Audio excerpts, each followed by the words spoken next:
храпе, перед сном нельзя курить и выпивать. Алкоголь расслабляет мускулатуру носа. Не доводить себя до ожирения и стараться спать на животе. Пить отвар корней аира 10 грамм на 1 стакан воды. По 1,4 стакана 3 раза в день до еды. Петь звук и несколько раз в день по 5 минут в течение 1 месяца.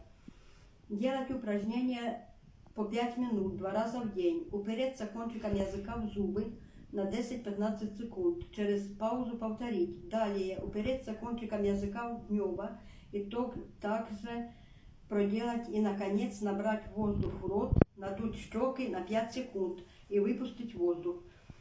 Перед сном принимать по 1 столовой ложке растительное масло. В 1 стакан сока капусты добавить 1 столовую ложку меда, выпить перед сном или съесть салат с капустой и медом.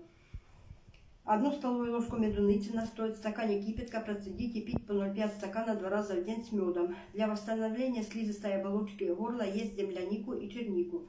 Увлажнять перед сном слизистую оболочку носа слабым раствором поваренной соли. 1/3 чайной ложки на 1 стакан воды. Или капать по капле в нос облепиховое масло.